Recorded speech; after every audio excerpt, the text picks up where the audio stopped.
গড়িয়ায় councillor অফিসে হামলার ঘটনা এবং সেই ঘটনায় গ্রেপ্তার করা হলো আরও কয়েকজনকে। গ্রেপ্তার করেছে নরেন্দ্রপুর থানার পুলিশ।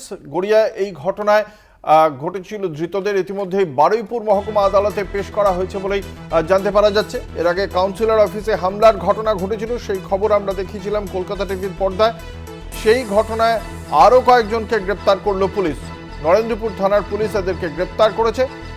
এদেরকে বারুইপুর মহকুমা আদালতে পেশ করা হবে বলেই জানতে পারা যাচ্ছে। আপনারা দেখতে পাচ্ছেন সেই সিসিটিভি ফুটেজ, যে হামলার ঘটনা ঘটেছিল সেই ঘটনার প্রেক্ষিতেই গ্রেপ্তার করা হলো।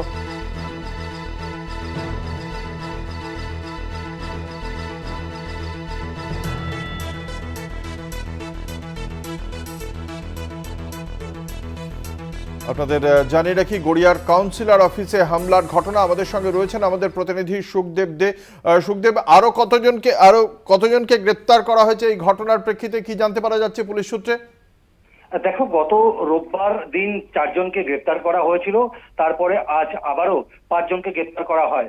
মোট এই নিয়ে গ্রেপ্তারির সংখ্যা গিয়ে দাঁড়ালো 9। তবে তোমাকে বলে রাখি যে এই যে ঘটনা গত শনিবার যে ঘটনাটি ঘটে, কাউন্সিলরের যে পার্টি অফিস ভাঙচুর করার যে মতন যে ঘটনা ঘটে, তারপর থেকেই থমথমে পরিবেশ ছিল এলাকায়। কিন্তু তারপর থেকেই আজ যেহেতু গ্রেপ্তার করা হয়েছে, তারপর থেকেই খুলেছে আজ সেই পার্টি অফিস খোলা হয়েছে। পার্টি অফিস খুলে কাউন্সিলর রীতিমতো তুমি আমাদের সঙ্গে থাকো সুখদেব। আপনাদের জানিয়ে রাখি